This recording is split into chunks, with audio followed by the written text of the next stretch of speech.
وأشهد أن محمدا عبده ورسوله داعي إلى رضوانه اللهم صل عليه وعلى آله وأصحابه وإخوانه. Hadirin hadirat yang dirahmati Allah Subhanahu wa taala, pada pertemuan lalu kita telah membahas tentang muqaddimah Kitab Tauhid, maka insyaallah pada kesempatan kali ini kita akan masuk pada bab yang pertama terkait dengan matan Kitab Tauhid ya. Beliau berkata, Syekh Muhammad bin Abdul Wahhab rahimahullah taala, Kitab Tauhid. Kitab Tauhid sudah kita jelaskan makna tauhid, yaitu mengesahkan Allah Subhanahu wa taala. Kemudian beliau membawakan sekitar 6 dalil terkait dengan Kitab Tauhid. Dalil pertama dalam surat Az-Zariyat ayat 56, "Wa ma khalaqtul jinna wal insa illa liya'budun." Perhatikan di layar ya. Allah berfirman, "Wa khalaqtul jinna wal insa illa liya'budun." Tidaklah aku menciptakan jin dan manusia kecuali untuk beribadah kepadaku. Untuk beribadah kepadaku. Baik, sisi pendalilan dari ayat ini ya, maknanya adalah tujuan Allah menciptakan jin dan manusia adalah untuk beribadah kepada Allah. Dan beribadah hanya untuk kepada siapa? Allah, bukan untuk kepada selain Allah. Oleh karenanya sebagian ulama ada yang menafsirkan illa liya'budun ay liyuwahhidun, agar mereka mentauhidkan aku. Karena ibadah yang benar hanya ditujukan kepada Allah Subhanahu wa taala. Itu sisi pendalilan ayat ini. Secara ringkasnya ayat ini tujuannya untuk menjelaskan bahwasanya tidak Allah ciptakan jin dan manusia kecuali untuk beribadah kepada Allah, yaitu mentauhidkan Allah semata dalam peribadatan. Tapi kita akan bahas ini. Allah berfirman ayat ini, "Wa ma khalaqtu," tidaklah aku ciptakan jin. Dan di antara sifat Allah adalah al-khalq. Al-khalq yaitu mencipta, maha mencipta. Mencipta maksudnya minal al-ijad, al-ijad mengadakan dari ketiadaan menjadi ada, minal adam ilal wujud. Itu namanya mencipta, dari tidak ada menjadi ada ya. Ini perlu kita pahami bahwasanya kana Allah wa lam yakun syai'un ghairahu. Dulu Allah sendirian, tidak ada sesuatu pun bersama Allah Subhanahu wa taala. Lantas Allah menciptakan makhluk dari tidak ada menjadi ada. Ini namanya sifat al-khalq, mencipta. Sifat ini diselisih oleh sebagian ahlul bidah. Di antaranya misalnya falasifah seperti Ibnu Sina dan Al-Farabi yang mereka mengatakan al-alam qadim, alam itu qadim.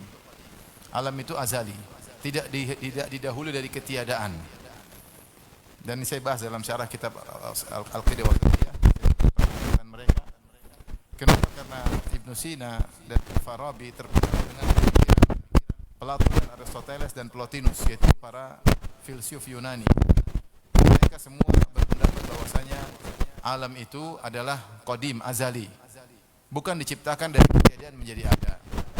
Jika mereka menamakan Tuhan bukan dengan al-khaliq, dengan pencipta, tapi mereka menamakan dengan illatul ula atau kausa prima. Dan maksud mereka adalah makhluk ini hanyalah akibat dari sebab, tapi akibatnya muncul bersama sebab, dalam kesamaan. Bukan akibat setelah sebab, tapi akibat dan sebab muncul secara bersamaan, sehingga dikatakan bahwasanya Tuhan atau kalau versi kita namanya Tuhan pencipta, versi mereka namakan dengan kausa prima atau al-illatul ula atau asbabul awal, sebab awal yang kemudian menimbulkan akibat, tetapi akibat dan sebabnya bersamaan. Kenapa mereka bisa begitu? Pembahasannya panjang, saya tidak ingin bahas di sini. Cuma saya ingin menyatakan bahwasanya Allah mencipta dari tidak ada menjadi ada. Ini menyelisihi pendapat falasifah yang mengatakan alam itu qadim, yaitu azali, tanpa didahului dari ketiadaan. Tapi alam itu azali bersama keazalihan Allah Subhanahu wa taala. Bukan dari tidak ada menjadi ada. Dari sinilah Al-Ghazali mengkafirkan Ibnu Sina atau mengkafirkan falasifah, ahli filsuf secara umum dengan kesalahan-kesalahan yang fatal. Di antara kesalahan mereka yang fatal adalah ini, mengatakan alam adalah qadim. Karena mengatakan alam adalah qadim atau azali menafikan sifat penciptaan Allah. Karena Allah punya sifat apa? Mencipta. Ini murni pengolahan akal. Dalilnya mereka dengan logik. Kalau orang tidak punya dasar agama, baca logika mereka kena. Ternyata alam ini apa? Qadim. Tapi saya tidak mau sampaikan sini karena nanti antum kena syubhat. Ya, karena syubhatnya sangat kuat. Tentu inilah kebatilan.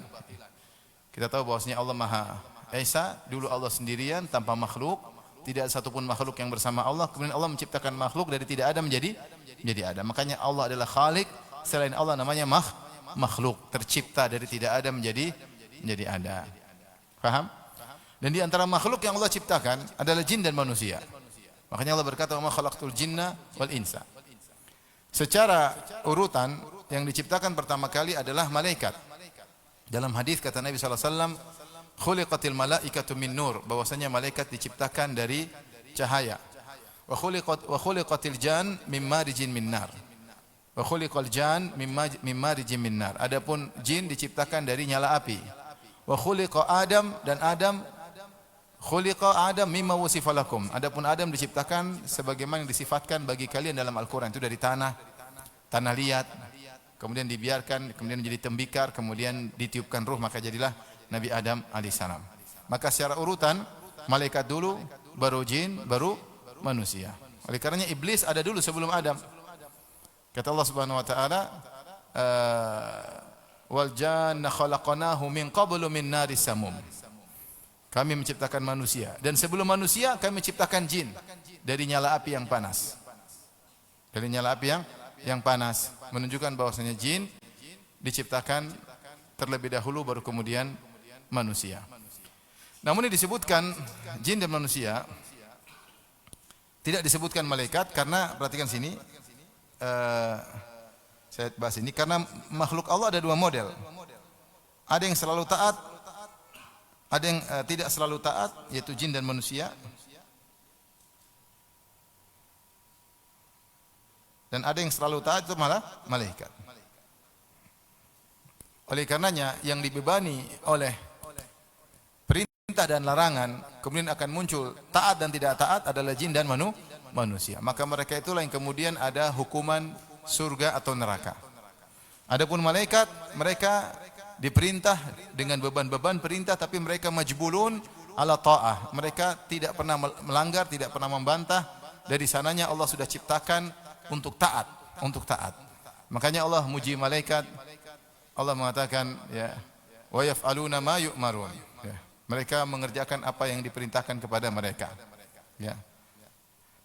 La yasbiqunahu bil qawli wa hum bi amrihi ya'malun. Mereka tidak pernah mendahului Allah dalam perkataan, dan mereka menjalankan perintah Allah Subhanahu wa taala.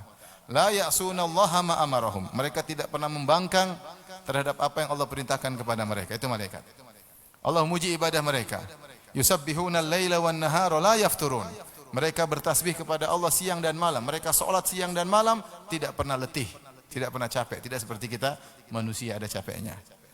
Wa yusabbihunahu bil laili wa hum la yas'amun. Dan mereka bertasbih kepada Allah di malam hari, dan mereka tidak pernah bosan. Mereka tidak pernah bosan. Kalau kita manusia, ibadah ditimpa dengan keletihan dan ditimpa dengan kebosanan. Iya atau tidak? Iya, bosan. Baca Quran terus kita enggak kuat, kita bosan, kita butuh variatif dalam ibadah. Sehingga kita kembali lagi semangat untuk baca Quran. Malaikat tidak pernah bosan, tidak pernah letih, tidak pernah membangkang. Oleh karenanya mereka tidak diberi ganjaran surga dan neraka, enggak, karena mereka selalu taat kepada Allah. Tetapi yang dibebani untuk diperintah atau dilarang, kemudian ada hukuman, setelah itu ada ganjaran surga atau neraka, adalah jin dan manusia. Maka ini dalil bahwasanya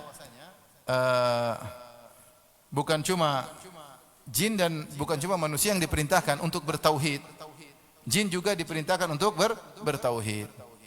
Oleh karenanya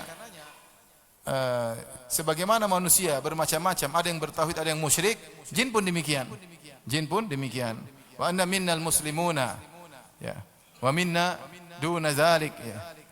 Kata para jin, di antara kami ada yang wa minnal qasitun, di antara kami ada yang Islam, di antara kami ada yang zalim, di antara kami ada yang saleh, di antara kami ada yang tidak saleh.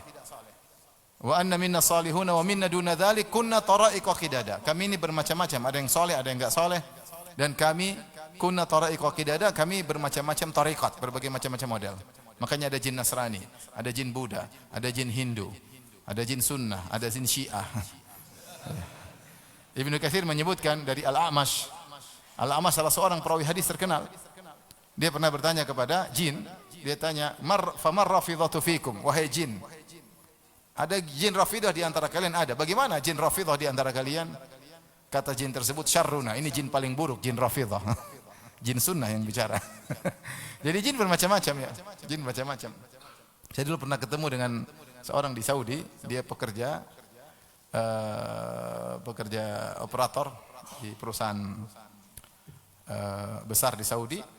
Dia selalu dibisikin, dia kerasukan jin, dan jinnya jin Nasrani, selalu membisikkan dia bahwasanya Allah punya anak, selalu dibisikin, sampai dia butuh untuk diruqyah. Jadi jin itu bermacam-macam, dan jin-jin mengganggu manusia. Maksudnya jin bermacam-macam.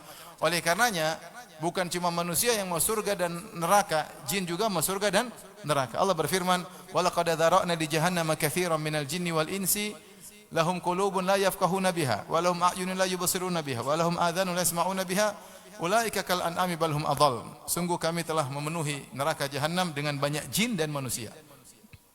Mereka diberikan hati namun mereka tidak berfikir ayat-ayat Allah.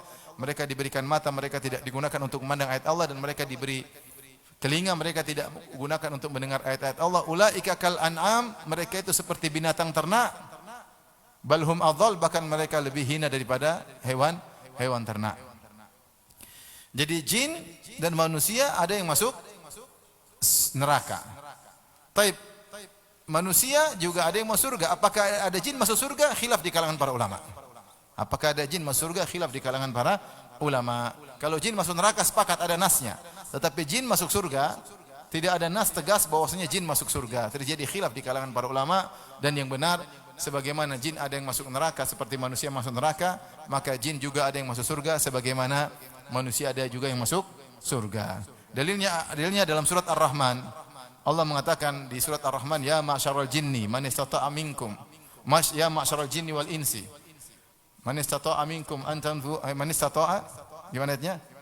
Man istata'tum in istata'tum an tanfudhu min aqtaris samawati wal ardi fanfudhu. In istata'tum an tanfudhu min aqtaris samawati wal ardi fanfudhu. La tanfudhuna illa bisultan. Wahai jin dan manusia, seluruh jin dan manusia, jika kalian mampu untuk menembus penghujung langit dan bumi maka tembuslah, namun kalian tidak bakalan mampu kecuali dengan kekuatan. Setelah itu Allah berfirman, "Fa bi ayyi ala'i rabbikuma tukadziban." Di sini Allah menggunakan dhamir kata ganti dua grup, tukadzibani, itu musanna yang menunjukkan jin dan manusia. Maka atas nikmat-nikmat mana lagi kalian jin dan manusia yang dustakan? Allah tidak berbicara tentang kepada manusia tapi dengan apa? Jin. Jadi di awal ayat Allah berbicara tentang jin dan manusia. Terus ayat berlanjut sampai Allah berbicara tentang surga. Kata Allah, "Waliman khafa maqama rabbih jannatan, fabi ayyi ala'i rabbikuma tukadziban." Dan bagi orang yang takut kepada Allah, yaitu ingin melakukan maksiat kemudian ingat Allah ditinggalkan, jannatan, dia akan mendapatkan dua surga. Setelah itu Allah berkata, "Fabi ayyi ala'i rabbikuma tukadziban." Maka nikmat mana lagi dari Allah yang kalian berdua dustakan? Kalian berdua maksudnya apa? Jin dan manusia. Berarti Allah bicara surga, berarti jin juga terkait dengan surga.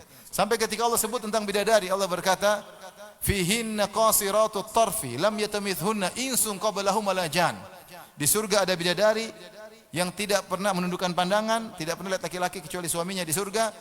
Lam yatamithunna insun qablahum wala jan. Tidak pernah disentuh sebelumnya oleh jin dan manusia. Seakan-akan Allah siapkan bidadari untuk manusia dan Allah siapkan bidadari juga untuk apa? Jin. Yang benar menurut pendapat ulama, jin juga masuk surga. Ini saya sedang membela jin-jin Islam ya. Biar jin juga semangat ngaji ya. Taib. Jadi yang benar, yang diperintahkan jin dan manusia. Sebagaimana jin manusia masuk neraka, jin manusia juga masuk surga. Taib. Kemudian ada yang kepo bertanya, "Ustaz, kalau gitu jin salatnya gimana, wudunya bagaimana?" Itu bukan urusanmu ya. Tetapi berkata Az-Zarkashi, salah seorang ahli fikih ya, dalam ahli usul, dia berkata tentang hal ini, dia bahas. Ya. Dia berkata, telah terjadi perdebatan di kalangan ulama belakangan, ulama mutakhirin tentang apakah para jin dibebankan untuk menjalankan furu', cabang-cabang syariat. Maka ahli tahqiq, al-muhaqqiqin, para peneliti, di antara mereka berpendapat bahwasanya para jin sama dibebani secara global. Sebagaimana mereka salat, kita salat, mereka juga salat. Sebagaimana kita diperintahkan haji, mereka juga apa? Haji. Sebagaimana kita puasa juga mereka puasa. Tetapi tentu tidak sama persis seperti syariat manusia. Karena para jin berbeda dengan manusia, baik secara definisi maupun secara hakikat. Maksudnya Az-Zarkashi ingin mengatakan, secara umum karena Nabi diutus untuk jin dan manusia, maka syariat yang berlaku pada manusia secara global juga berlaku pada jin. Ini secara global. Adapun secara detail-detail, Wallahu a'lam. Wallahu a'lam, kita enggak tahu. Apa jin bayar zakat? Tapi kalau zakat apa yang dibayar? Wallahu a'lam. Nisabnya bagaimana? Wallahu a'lam. Ya. Jin puasa, puasanya bagaimana? Wallahu a'lam. Tapi secara umum syariat yang berlaku bagi kita berlaku juga bagi mereka. Makanya Nabi SAW disebutkan beberapa kali berdakwah kepada jin. Bahkan Nabi SAW pernah suruh sahabat, kemudian dia pergi kunjungi rakyat jin, kemudian Nabi dakwahi para jin. Jadi bukan cuma kita yang disuruh bertauhid. Jin juga disuruh bertauhid. Wa ma khalaqatul jinna wal insa illa liya'budun. Kecuali tidak kami ciptakan jin dan manusia kecuali untuk beribadah kepadaku. Ini jadi poin kita utama adalah firman Allah ini, illa liya'budun. Tujuan diciptakan jin dan manusia adalah untuk beribadah kepadaku, bukan untuk beribadah kepada selainku. Nah ini li di sini, perhatikan li ya'budun. Lam di sini namanya lamu ta'lil. Lamu ta'lil menunjukkan untuk. Jadi tidaklah aku ciptakan jin dan manusia kecuali tujuanku agar mereka beribadah kepadaku. Ini membantah pendapat yang mengatakan lam situ adalah lam al-aqibah atau lam as-sayrurah. Tapi saya tidak bahas ini karena masalah detail bahasa Arab. Tapi intinya lam situ lamu ta'lil. Dan ini yang dipahami oleh kita semua, bahwasanya Allah ciptakan jin dan manusia untuk beribadah kepada siapa? Beribadah kepada Allah Subhanahu wa taala. Maka ini ada faedah. Di antara faedah bahwasanya ini bantahan terhadap orang-orang liberal. Orang liberal, orang pluralisme, dai-dai pluralis. Saya baca pernyataan mereka. Mereka mengatakan tujuan kita diciptakan itu adalah untuk berakhlak mulia, bersosialisasi dengan akhlak yang humanisme dan macam-macamnya. Nah itu tujuan kita diciptakan untuk menjalani perilaku yang baik di atas muka bumi. Adapun sarana untuk bisa mencapai tujuan tersebut terserah agama apa aja. Kalau kau bisa berakhlak mulia dengan agama Islam, oke. Kalau kau bisa berakhlak mulia melalui Yahudi, oke. Kalau kau berakhlak mulia melalui Nasrani, oke. Atau Hindu, Buddha, oke. Sehingga mereka mengatakan semua agama masuk apa? Surga. Karena semua agama mengantarkan kepada tujuan yang sama, yaitu berakhlak yang mulia. Ini tentu tidak benar. Tujuan manusia diciptakan bukan untuk akhlak mulia, itu nomor sekian. Yang pertama adalah untuk beribadah. Kepada siapa? Kepada penciptanya. Karena di antara bukti utama kau makhluk dan Allah adalah Khalik pencipta, adalah kau tunduk kepada sang Khalik. Dan di antara bukti paling utama kau adalah makhluk adalah kau beribadah. Tunduk dan menghinakan dirimu di hadapan sang pencipta. Itu yang paling utama. Akhlak nomor belakangan. Dan sudah pernah kita bahas bagaimana banyak orang-orang berakhlak mulia namun masuk neraka jahanam. Masuk neraka jahanam. Contohnya Abu Talib, akhlak mulianya siapa yang mau mengalahkan? Abu Talib, akhlak mulia enggak? Akhlak mulia, bela Nabi, rela mati membela Nabi SAW, pasang badan bela Nabi, yang ngerawat Nabi.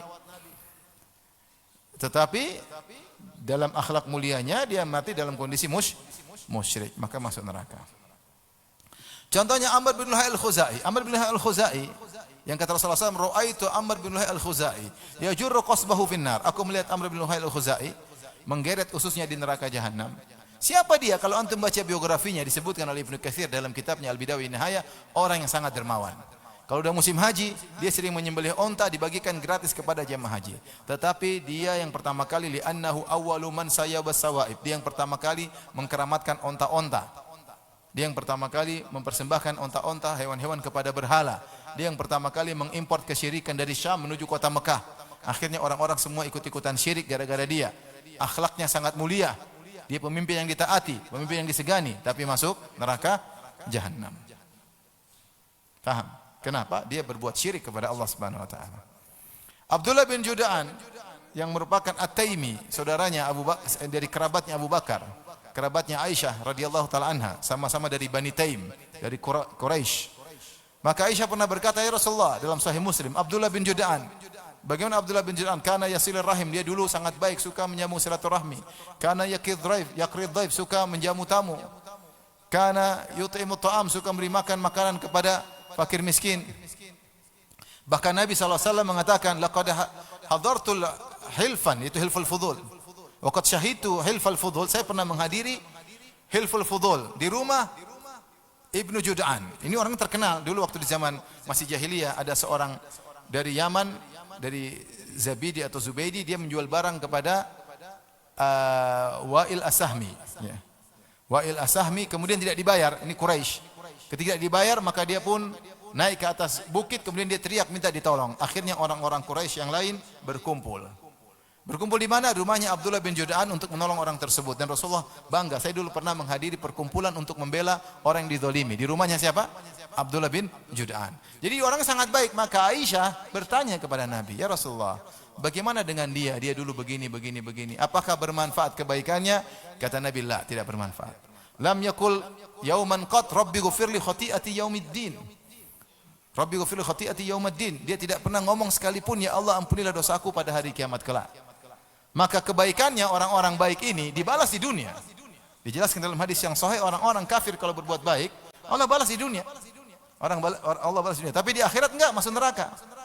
Masuk neraka. Kenapa mereka tidak mentauhidkan siapa? Allah Subhanahu wa taala. Maka tidak benar kata-kata orang liberal bahwasanya tujuan manusia di muka bumi adalah untuk berperilaku humanisme, berakhlak baik. Itu tujuan benar. Tapi bukan itu yang paling utama. Yang paling utama adalah berakhlak kepada Allah Subhanahu wa taala. Dia yang menciptakan engkau, harusnya kau hanya beribadah kepada siapa? Allah. Percuma kau baik-baik sama manusia, tapi kau kurang ajar kepada penciptamu. Percuma. Malah kau berbuat syirik, malah kau tidak beribadah kepadanya. Dan kita tanya sama orang-orang liberal. Seandainya ada ateis akhlaknya mulia, masuk apa dia? Kada ateis menurut orang liberal. Kalau ada ateis akhlaknya baik, masuk mana? Menurut orang liberal. Oh, dia saja tidak percaya sama surga, kenapa kau masukin surga? Dia Tuhan saja tidak percaya. Tuhan tidak percaya, surga tidak percaya, kenapa kau masukin surga? Dia saja tidak percaya sama surga.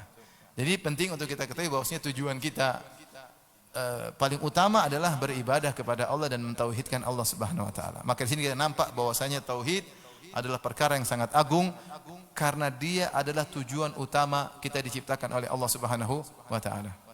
Ini azan kah? Terus bagaimana? Azan dulu? Azan dulu, salat dulu bagaimana? Teruskan dulu. Setelah terakhir sudah, silakan azan.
Tapi kita lanjutkan pembahasan berikutnya.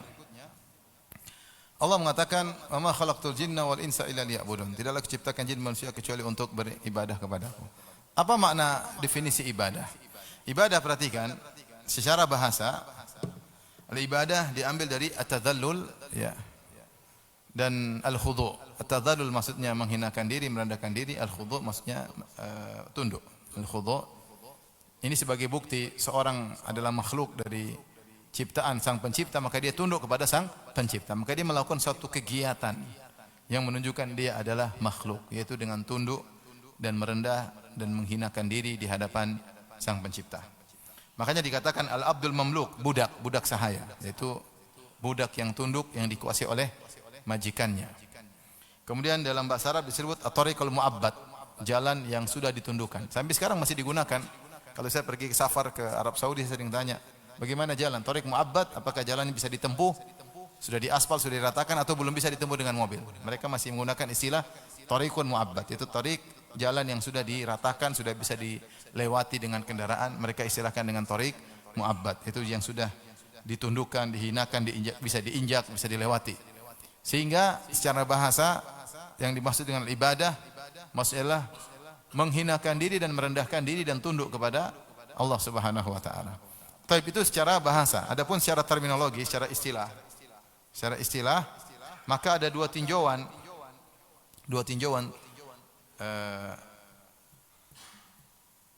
Tinjauan pertama, tinjauan kedua. Ditinjau dari kondisi sang pelaku ibadah. Namanya ibadah itu kondisi pelakunya mengumpulkan antara puncak kecintaan dan puncak kerendahan diri, yaitu mengumpulkan puncak kehinaan diri,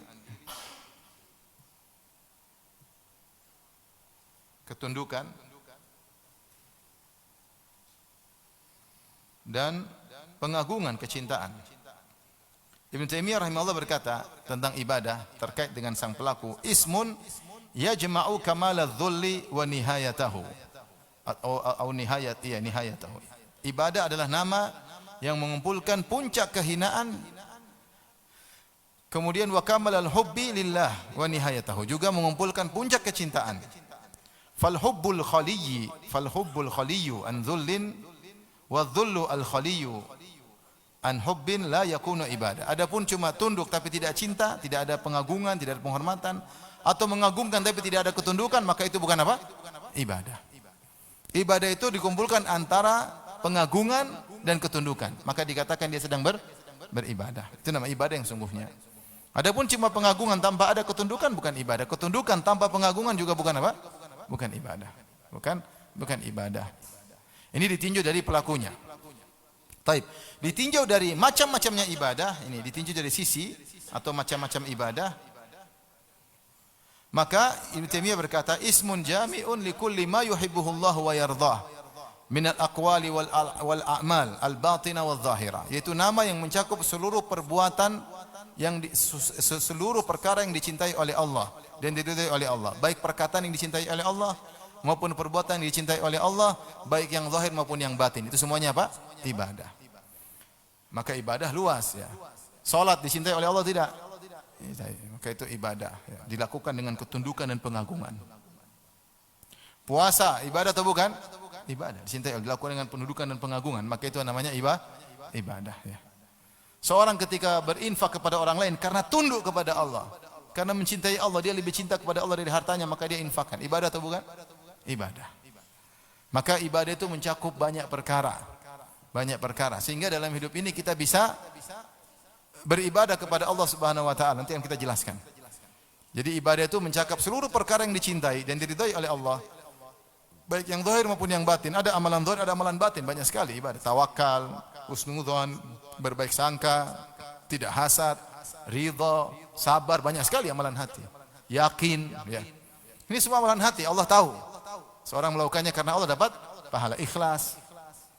Perkataan juga banyak, kita berucap berkata karena Allah, maka semuanya ibadah kepada Allah Subhanahu wa taala. Ini jadi definisi ibadah demikian, ditinjau dari pelakunya, maka dia mengumpulkan antara ketundukan dan pengagungan, yaitu kecintaan, dan ditinjau dari macam-macamnya, maka dia mencakup segala perkara yang dicintai oleh Allah, baik perkataan maupun perbuatan, baik yang nampak maupun yang batin. Paham? Buat persiapan ujian berikutnya. Insyaallah ujian berikut hadiahnya lebih bagus ya. Insyaallah. Mudah-mudahan saya tidak lupa ya. Taib. Sekarang kita bahas tentang kaidah-kaidah terkait dengan ibadah. Secara umum, kaidah singkat. Yang pertama, ikhwan dan akhwat yang dirahmati Allah Subhanahu wa taala. Ibn Taimiyah menjelaskan bahwasanya manusia itu pasti beribadah. Manusia pasti beribadah. Kalau dia tidak beribadah kepada Allah, dia akan beribadah kepada selain Allah. Kata beliau rahimahullah dalam Majmu' Fatawa jilid 10 196, "Wa kullu man istakbara an ibadatillah la budda ya'budu ghairahu." Setiap orang yang tidak mau menyembah Allah, dia pasti menyembah selain Allah. Jadi manusia pasti beribadah, kalau bukan kepada Allah, kepada selain Allah. Kok bisa demikian? Fa innal insana hassas, karena manusia itu hassas, rentan, mudah, yataharrak bil iradah, mudah untuk bergerak karena keinginan. Ya, di antara manusia kemudian beliau menyebutkan ya, fal insanu lahu iradatun daiman, manusia selalu punya kehendak, keinginan. Wa kullu iradatin fala budda laha min muradin tantahi ilaihi, dan setiap keinginannya pasti ada ujung yang dia inginkan. Ya, kalau dia tidak menuju kepada Allah, dia pasti menuju kepada selain Allah. Enggak ada manusia menang wae diam-diam tidak punya keinginan, pasti dia punya keinginan. Makanya beliau menyebutkan bisa jadi orang tidak menyembah Allah, tetapi dia menyembah harta. Bisa tidak? Bisa. Dia kejar harta, dia ingin harta. Mungkin dia tidak menyembah harta, tapi dia menyembah kedudukan. Keinginan semua pada kedudukan. Dia tidak menyembah Allah, tapi tujuannya, gerakannya, pikirannya, pasti ada tujuan yang dia tuju. Itu dia yang cintai, yang dia kejar. Misalnya kedudukan. Makanya dalam hadis kata Rasulullah SAW, ta'isa abdud dinar, ta'isa abdud dirham, ta'isa abdul khamilah. Celaka para penyembah dinar, celaka para penyembah dirham, celaka para penyembah kain-kain yang indah. Ya. Artinya ada model manusia begitu. Pikirannya cuma dinar dirham. Gara-gara ini dinar dirham, dia menyembah dinar dan dirham. Sehingga dia akhirnya rela untuk bertengkar, rela memutuskan silaturahmi, rela menumpahkan darah, rela untuk membunuh demi dinar dan dirham. Dan ada penyembah jabatan, ada. Rela membunuh, rela berdusta, rela apa yang penting bisa dapat jabatan. Dan ada orang yang ternyata penyembah tadi khamilah, kain-kain yang indah. Sampai dikatakan penyembah karena dia benar-benar tunduk kepada hal-hal tersebut. Bahkan orang ateis, meskipun dia tidak mengaku pencipta alam, dia pasti hatinya ada ketundukan pada sesuatu yang dia kejar. Oleh karenanya manusia bagaimanapun dia pasti menyembah. Entah menyembah Allah atau menyembah selain Allah. Ini kaidah. Ini kaidah. Maka seorang daripada menyembah selain Allah, penting dia menyembah siapa? Allah Subhanahu wa taala. Taib. Kemudian di antara kaidah yang disebut tentang ibadah, manusia tidak akan berbahagia kecuali dengan ibadah. Manusia tidak akan bahagia kecuali dengan ibadah kepada Allah Subhanahu wa taala. Dan ini disebutkan oleh Ibn Taimiyah dalam Majmu' Fatawa jilid 1 halaman 24.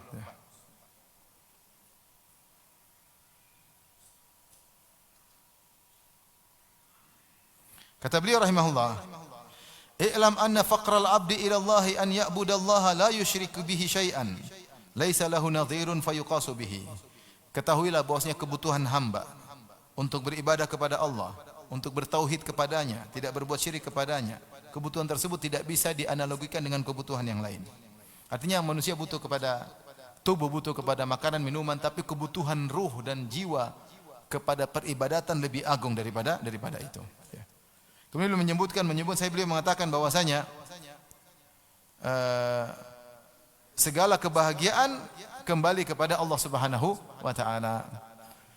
Beliau ingin menyampaikan kalau kamu tidak beribadah, kau tidak akan bahagia. Kalaupun kau dapat kelezatan tersebut tidak akan kekal.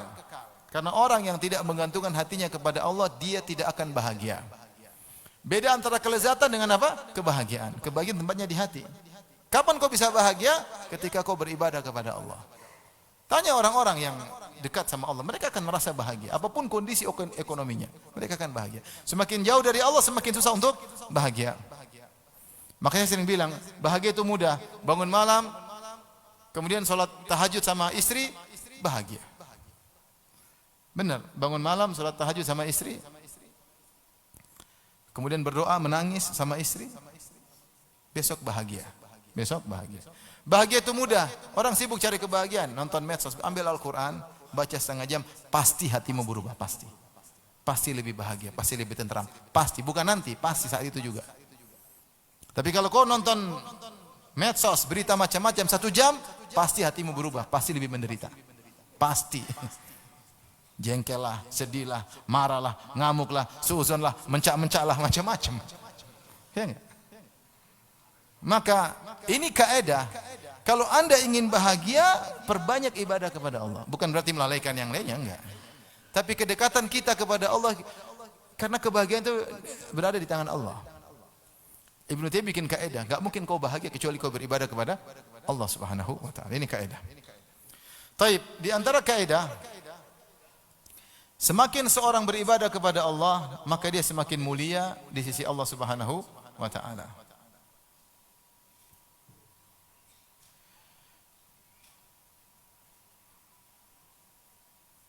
Ibn Taimiyah berkata, kamalul makhluk fi tahqiqi ubudiyatihi lillah. Kesempurnaan makhluk adalah ketika dia mewujudkan ibadah kepada Allah Subhanahu wa taala. Wa kullama izdada al-'abdu tahqiqan lil ubudiyah izdada kamaluhu wa 'ala darajatuhu. Semakin dia memurnikan ibadah, semakin dia mewujudkan ibadah, maka semakin sempurna dia di sisi Allah dan semakin tinggi derajatnya. Jadi makanya Allah mengatakan wasjudu waqtarib, sujudlah dan dekatlah kepada Allah. Ingin dekat dengan Allah, caranya apa? Sujud, menghinakan diri. Kata Nabi SAW, innaka lan tasjuda sajdatan lillah illa rafa'akallahu biha darajah wa hatta anka biha khati'ah. Tidaklah kau sujud sekali saja karena Allah, kecuali Allah angkat derajatmu dan Allah akan menghilangkan apa? Dosamu. Maka seorang kalau ingin dekat dengan Allah, derajatnya tinggi, perbanyak apa? Ibadah. Dan orang yang paling derajatnya tertinggi adalah Muhammad sallallahu alaihi wasallam. Kenapa? Karena dia orang yang paling kuat ibadahnya kepada Allah. Sampai dia beribadat hatta tafattar qadama, sampai kedua kaki pecah-pecah. Ketika ditanya, "Ya Rasulullah, engkau telah diampuni dosa-dosamu yang terlalu dan akan datang. Kenapa engkau beribadah sampai begini?" Kata Nabi, "Afala akunu abdan syakura." Kenapa aku tidak menjadi hamba yang pandai bersyukur? Makanya Allah Subhanahu wa taala memuji Nabi sebagai hambanya dalam banyak ayat. Seperti subhanalladzi asra bi 'abdihi lailan minal masjidil haram ilal masjidil aqsa alladzi barakna haulahu. Maha suci Allah yang memperjalankan hambanya. Allah tidak mengatakan yang memperjalankan rasulnya. Tapi Allah mengatakan maha suci Allah yang memperjalankan apa? Hambanya. Allah sedang mengangkat pujian Nabi sebagai hamba. Karena Nabi dipuji sebagai rasul dan sebagai apa? Hamba. Tidak ada yang bisa beribadah seperti Nabi. Luar biasa. Nabi ketika perang Badar, Allah mengatakan idh yughashikumun nu'asa amanatan min. Ketika Allah berikan rasa kantuk kepada kalian sebagai ketentraman. Para sahabat ketakutan, 315 lawan 1000 orang, ketakutan. Allah kasih tenang, bikin ngantuk. Kalau ngantuk kan ketakutan hilang. Sambil ngantuk. Nabi tidak ngantuk. Nabi salat semalam suntuk. Kata Ali bin Abi Thalib yang melihat Nabi, kami semua tidur. Cuma Nabi yang salat sampai subuh. Subhanallah. Ketika awal perang, Nabi bikin arish. Arish itu semacam kemah, tapi tidak ada ini, cuma atap doang, kemah kecil. Makanya di lokasi perang Badar sekarang dibangun masjid namanya Masjid Al-Arish. Situ Nabi panggil Abu Bakar, kemudian mereka berdua berdoa kepada Allah Subhanahu wa taala. Yang Allah abadikan dalam Al-Qur'an, "Idz tastaghitsuna rabbakum fastajaba lakum." Maka Nabi angkat tangannya, berdoa dan berdoa dan berdoa. Nabi mengatakan, "Allahumma anjiz wa'dak, ya Allah wujudkanlah janjimu ya Allah. Allahumma intahlik hadhil isabah falan tu'bad." Kalau kami binasa hari ini kau tidak akan disembah ya Allah. Ya Allah, ya Allah, ya Allah, ya Allah. Abu Bakar sudah selesai berdoa. Kemudian Abu Bakar datang kepada Nabi. Lihat Nabi kasihan sampai Nabi berdoa sampai selendangnya jatuh. Rasul terus berdoa. Kata Abu Bakar As-Siddiq radhiyallahu anhu, "Ba'dha munasyadatika ya Rasulullah." Sudah cukup sebagian doamu ya Rasulullah, Allah pasti mengabulkan. Tapi Rasul terus berdoa dan berdoa. Siapa yang kuat berdoa seperti Nabi? Siapa yang kuat salat seperti Nabi? Ketika musim haji, Rasulullah SAW di padang Arafah. Beliau naik onta setelah salat zuhur dan asar di jamak takdim. Beliau naik onta beliau, kemudian beliau angkat tangan. Berdoa dari ba'da zuhur sampai maghrib. Siapa yang kuat berdoa berjam-jam? Ya akhi, kita enggak kuat. Berdoa 5 menit seluruh permintaan sudah habis. Ya Allah, lunasi hutangku ya Allah. Ya Allah, ya Allah. Apalagi bingung, diulang lagi. Nabi doa berjam-jam. Tidak mungkin orang kuat berdoa seperti itu dengan ketundukan. Saya pernah haji sama beberapa masyayikh. Mereka bisa menangis berjam-jam berdoa. Saya juga heran. Kenapa? Karena ketundukan hati yang luar biasa. Nangis padahal mereka bukan banyak utang. Insya Allah enggak. Kita nangis banyak utang. Nangis ini. Nangis masalah. Tapi subhanallah berdoa. Kenapa? Nabi paling kuat beribadah. Makanya para ulama membantah, kalau ada yang mau mencoba mengangkat Nabi derajatnya sebagai Tuhan, dibantah. Berarti kau tidak memuji Nabi. Allah memuji Nabi sebagai hamba. Ketika ada orang mencoba mengangkat derajat Nabi lebih daripada derajat manusia, ini berarti tidak memuji siapa? Nabi. Seperti mengatakan Nabi tahu ilmu gaib, Nabi begini, Nabi ini tidak benar. Nabi seorang hamba. Dia dipuji karena sebagai seorang hamba. Nah, saya ingin sampaikan pada kita semua. Sekarang kita lihat manusia banyak yang derajatnya tinggi karena dunianya, dan kita manusia kalau nilai orang kan dari ekonominya. Wah, masya Allah, naik mobil Lexus. Tentu beda ketika lihat orang naik mobil Avanza. Beda tidak? Otomatis kita membedakan. Itu Avanza, ini apa? Lexus. Itu kan di pandangan kita. Atau bahkan ada yang naik sepeda atau yang jalan kaki. Tapi kalau kita lihat strata ekonominya, yang naik Lexus lebih kaya, Avanza agak kaya, naik motor ya baru mau kaya belum berhasil, yang jalan kaki secukupnya ya. Maka kita paling menilai yang Lexus. Itu kan pandangan kita. Pandangan Allah belum tentu. Bisa jadi dia miskin, mungkin tukang sapu, mungkin apa, tapi dia rajin sholat. Dia rajin sujud kepada Allah Subhanahu wa taala, ngalang-ngalain kita. Dan Allah mengatakan sujudlah dekat kepada Allah. Ya. Maka maksud saya ini motivasi kita untuk banyak beribadah ya. Terutama di zaman sekarang, zaman fitnah yang membuat kita lalai dari beribadah kepada Allah Subhanahu wa taala. Waktu berjam-jam kita buat lihat medsos untuk baca Quran enggak sempat. Tidur kemalaman, tidak sempat bangun malam tahajud. Nonton apa? Nonton berita-berita, berulang nonton lagi, berulang nonton lagi. Sudah tahu beritanya, itu lagi nonton lagi. Nonton lawakan di situ di internet berulang-ulang, tidur sampai subuh. Kita enggak beribadah. Tidak beribadah. Padahal semakin beribadah semakin mulia di sisi Allah Subhanahu wa taala. Tapi berikutnya yang keempat, manusia bertingkat-tingkat dalam satu ibadah. Satu ibadah dikerjakan, maka tingkat berbeda-beda. Orang bisa sholat berdampingan, tapi kedudukan mereka bisa jauh antara langit dan bumi. Sholatnya sama di saf yang pertama berdampingan, tapi bisa berbeda nilainya di sisi Allah Subhanahu wa taala karena kondisi seorang beribadah satu dengan yang lainnya berbeda-beda. Taib yang kelima, ibadah mencakup seluruh kehidupan. Ini penting. Allah mengatakan, tidaklah aku ciptakan kalian kecuali untuk beribadah kepadaku. Konsekuensinya harusnya seluruh kehidupan kita bernilai ibadah. Ya atau tidak? Allah mengatakan, perhatikan, wa ma khalaqtul jinna wal insa illa liya'budun. Tidaklah aku ciptakan jin dan manusia kecuali untuk beribadah. Berarti kau hidup ini harusnya 100% untuk apa? Ibadah. Dan bukankah kita berkata dalam salat kita ya, qul inna salati wa nusuki wa mahyaya wa mamati lillahi rabbil alamin. Katakanlah hidupku dan matiku hanya untuk Allah. Nah, ini kita usaha terapkan dalam kehidupan sehari-hari. Maksud saya jangan sangka ibadah cuma baca Quran, cuma salat malam, cuma puasa, tidak. Di antara bentuk ibadah adalah perkara duniawi yang kau niatkan karena Allah. Ketika Mu'adz bin Jabal sedang berjalan bersama Musa al-Asy'ari, maka Mu'adz bin Jabal, seorang sahabat yang paling pakar halal dan haram, dia bertanya kepada Musa, apa yang kau lakukan? Kata Musa, saya baca Quran, duduk, berdiri, di atas kendaraan, saya baca Al-Quran. Kata Abu Musa, semangat dalam kondisi segala dia baca Quran. Kata Mu'adz bin Jabal, ya, adapun saya, ya, inni la ahtasibu naumati kama ahtasibu qaumati. Saya mengharapkan dapat pahala karena tidur saya, sebagaimana saya berharap dapat pahala karena salat malam saya. Maksudnya dia mengatakan usolli wa anam. Saya salat dan saya apa? Tidur. Tetapi ketika saya tidur, saya berniat untuk dapat apa? Pahala. Kenapa? Karena tidurku yang merupakan perkara duniawi murni, saya niatkan untuk kuat bangun salat malam. Itu kaedah. Maka dalam hidup ini, niat itu punya peranan penting. Banyak kegiatan duniawi yang kalau kita kerjakan hanya dikerjakan tanpa diniatkan, tidak ada pahalanya. Karena kaedah mengatakan innamal a'malu binniyat. Amalan tergantung apa? Niatnya. Kalau kita tidak niatkan untuk akhirat, tidak ada pahalanya. Maka mulai sekarang kita jadikan kehidupan kita seluruhnya ibadah. Ngobrol sama istri niatkan untuk ibadah, menyenangkan istri. Allah yang suruh kita menyenangkan apa? Istri. Ya. Kita makan niatnya untuk apa? Sehat, supaya sehat. Kita olahraga niatnya untuk apa? Sehat, supaya kuat beribadah, kuat dakwah, kuat mencari nafkah buat anak istri. Jangan cuma sekedar dunia tanpa dilanjutkan kepada niat akhirat. Saya bekerja keras 8 hari sejam buat apa? Saya ingin beli hadiah buat ibu saya karena saya ingin berbakti kepada ibu saya mumpung ibu saya masih hidup misalnya. Saya ingin bekerja apa? Saya ingin potong 10% dari hasil saya untuk masjid. Saya ingin punya tabungan, ingin bangun istana di akhirat misalnya. Nah, segala kegiatan kita kalau tidak niatkan untuk akhirat, enggak usah. Bahkan kita ngobrol sama teman, niatnya apa? Menyenangkan dia, buat dia bahagia karena Allah suruh kita menyenangkan sesama muslim. Kata Allah, wa qulu linnasi husna. Ucapkanlah kata-kata yang baik kepada sama manusia. Maka dengan demikian seluruh aktivitas kita bernilai apa? Ibadah. Dengan demikian kita bisa terapkan ayat ini, wa ma khalaqtul jinna wal insa illa liya'budun. Tidak aku ciptakan jadi manusia kecil untuk beribadah kepadaku. Lanjut apa sudah? Hah? Sebulan sekali ya, enggak habis-habis buku ini.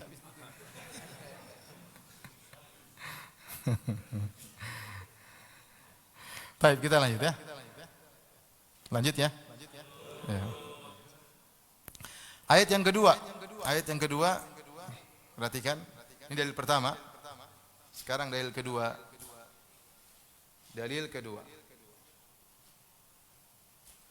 Allah Subhanahu wa taala berfirman, ya. Wa laqad ba'atsna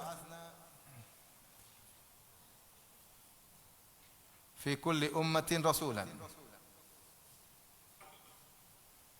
an i'budullah wajtanibut taghut. Baik. Allah berfirman, sungguh kami telah mengutus pada setiap umat, ya. Kami telah mengutus fi kulli ummatin, pada setiap umat, seorang rasul atau utusan. Semuanya berkata u'budullaha, semuanya sepakat berkata sembahlah Allah saja, sembahlah Allah semata. Wajtanibut taghut, tinggalkanlah taghut.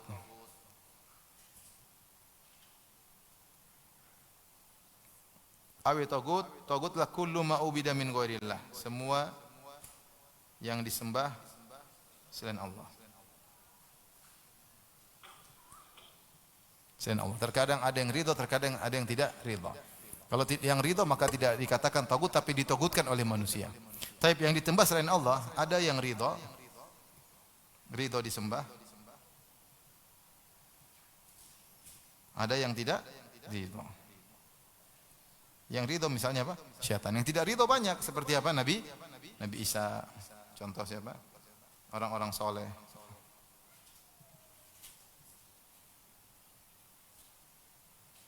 Orang-orang soleh. Misalnya Nabi Isa. Uzair misalnya. Dan lain-lain. Mereka disembah padahal mereka tidak apa? Tidak ridho. Sebagian wali-wali yang didatangi di kuburannya diminta-minta ini tidak ridho. Ya. Tapi ada yang ridho. Ada yang ridho ingin disembah, bahkan wasiat nanti kalau saya mati kamu begini saya datangi saya. Memang dia wasiatkan supaya untuk disembah. Nanti minta sama saya kalau saya sudah meninggal. Dia wasiatkan sebelum mati. Ini namanya ridho. Nah, kalau ini namanya tagut. Dia ridho. Kalau ini bukan tagut tapi ditagutkan, paham? Bukan tagut tapi ditagutkan oleh penyembahnya. Oleh penyembahnya. Bunda Maria, apakah Bunda Maria ridho disembah? Tentunya tidak. Nabi Isa tidak ridho untuk disembah. Tapi kita bahas ayat ini. Ayat ini Allah ingin menjelaskan kepada kita bahwasanya seluruh rasul punya tujuan yang sama, ya. Bahwasanya Rasul itu, seluruh Rasul yang diutus menyeru dengan tujuan yang sama, sembahlah Allah semata, tinggalkanlah tagut. Berarti tujuan seluruh Rasul adalah tauhid.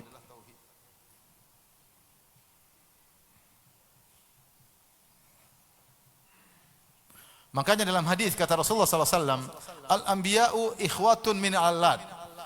Al-anbiya'u ikhwatun min allad. Ummahatuhum syatta, wa dinuhum wahid.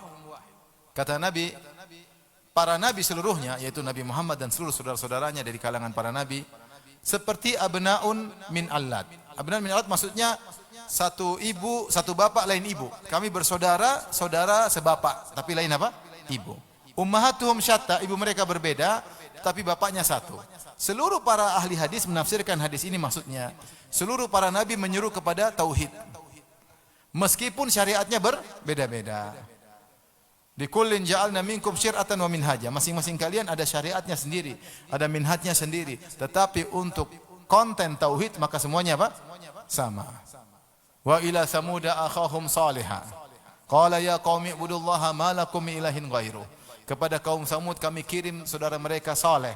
Dia berkata, ya kaumku sembahlah Allah semata, tidak ada sembahan kecuali Allah bagi kalian. Wa ila adin akhahum Huda. Kepada kaum Ad kami utus Nabi Hud. Qala ya qaumi ibudullaha ma lakum min ilahin ghairuh. Wahai kaumku, sembahlah Allah semata, tidak ada sesembahan bagi kalian selain apa? Allah. Semua rasul menyeru kepada tauhid. Dan ini menunjukkan bahwasanya intisari dakwah para nabi adalah apa? Tauhid. Syariat boleh beda-beda. Syariat Nabi Musa beda, syariat Nabi Isa berbeda, syariat Nabi Nuh berbeda. Masing-masing syariat sesuai dengan kaumnya dan situasi dan kondisinya. Dan bisa expired, kecuali syariat Nabi SAW yang kekal abadi. Tetapi semua Nabi dan Rasul tersebut sepakat untuk beribadah hanya kepada Allah Subhanahu wa Ta'ala. Satu dalil lagi ya. Nanti kalau kebanyakan susah ujiannya ya. Taib, dalil ketiga. Dalil ketiga. Dalam surat Al-Isra ayat 23-24. Allah berfirman,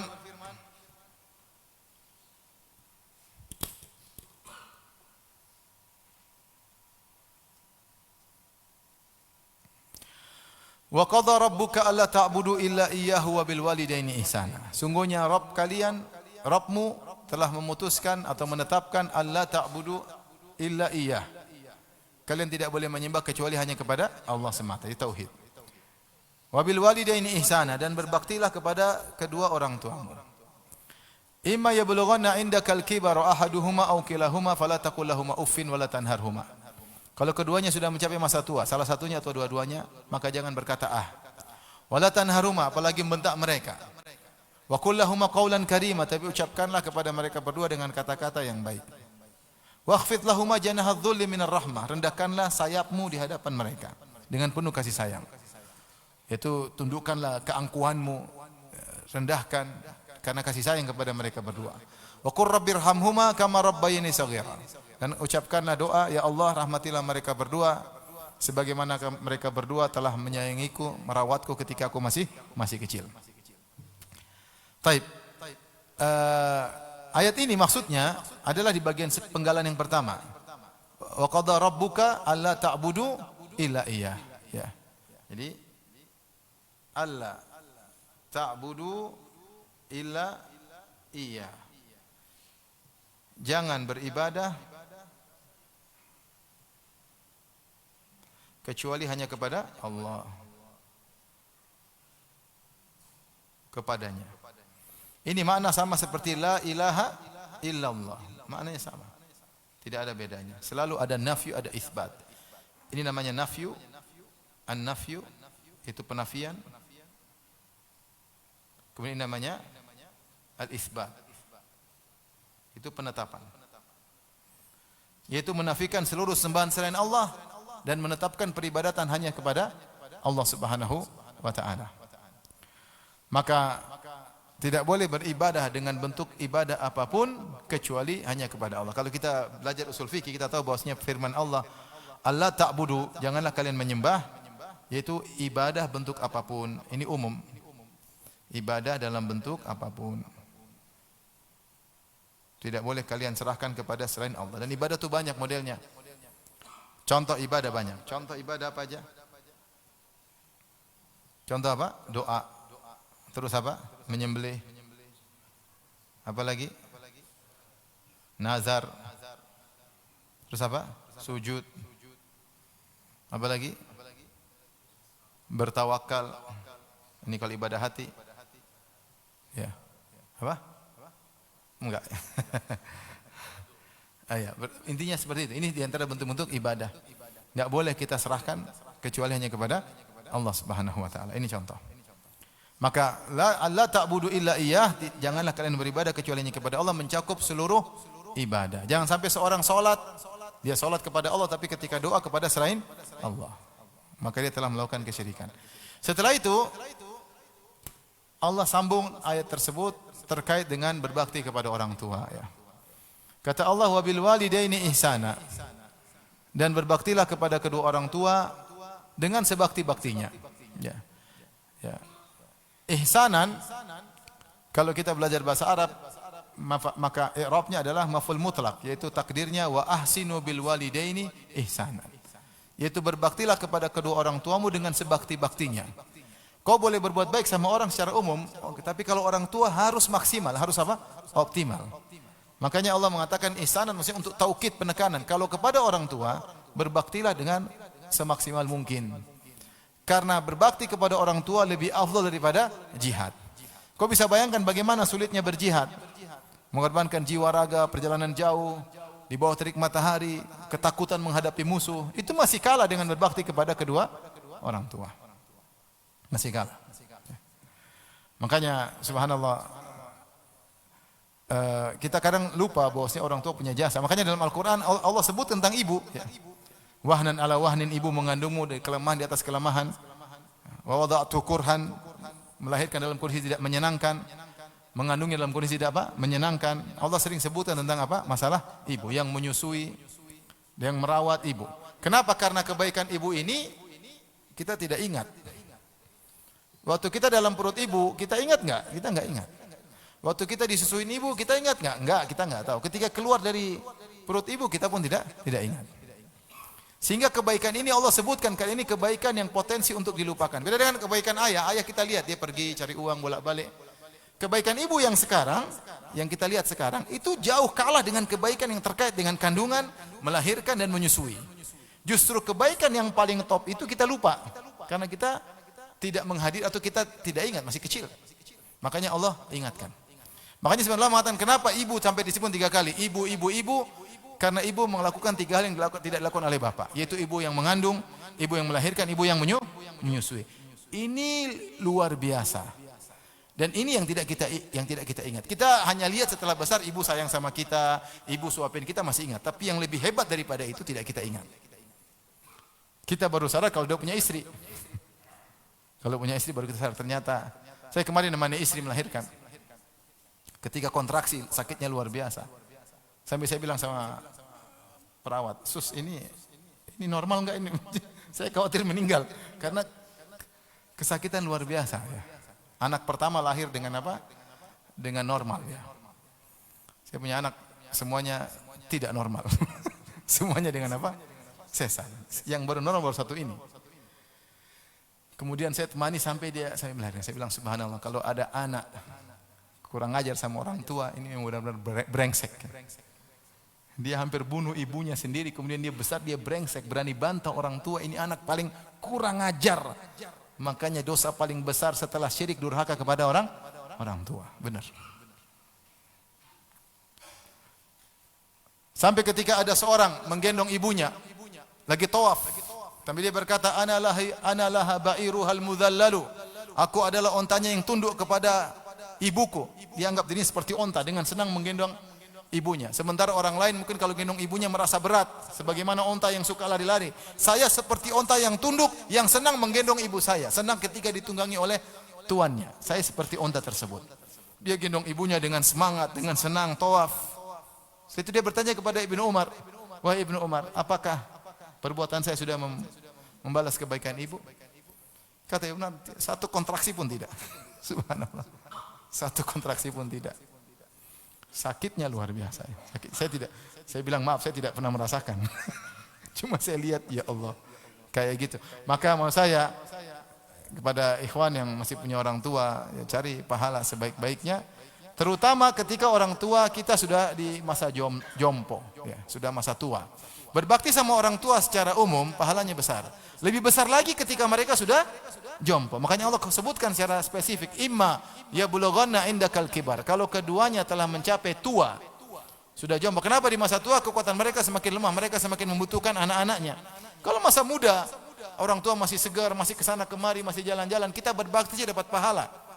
Apalagi ketika mereka sudah tidak kuat, saatnya mereka mungkin perlu diantar untuk buang hajat, kita cebok dia dan seterusnya.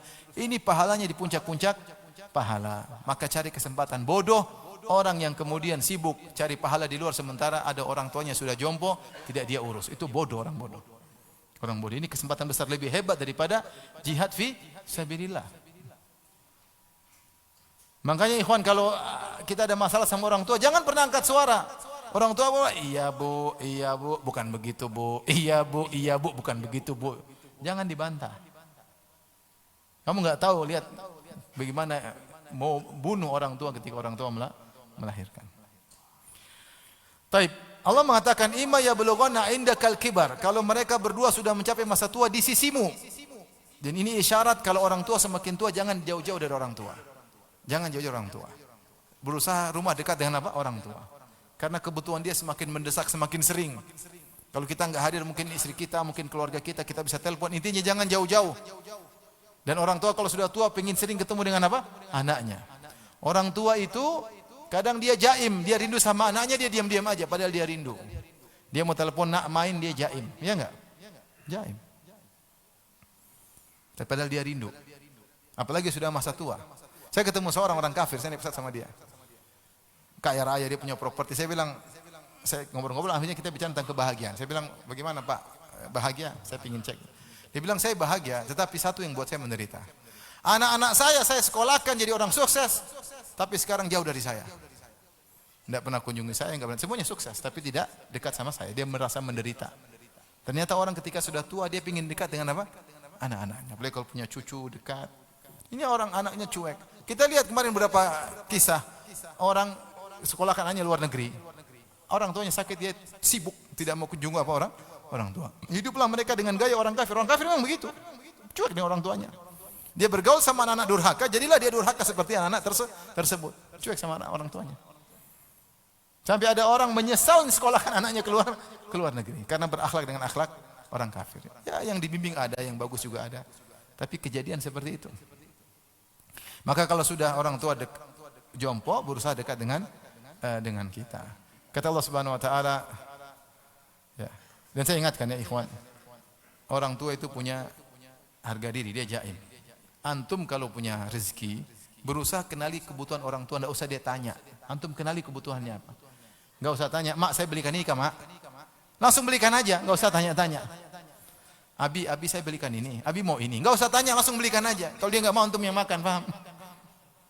Karena sebagian orang ketika ditanya, "Mau enggak, Bi?" Dia bilang, "Enggak usah, enggak usah." Dia begitu. Ada seorang tulis dalam tulisannya, dia menyesal. Dia tahu ternyata selama ini dia durhaka sama orang tuanya. Dari mana dia tahu? Ketika dia sudah tua, anaknya tawarin, "Abi mau ini enggak?" Kata dia, padahal dia mau. Dia bilang, "Enggak, Nak, Abi enggak butuh." Ketika itu dia sadar.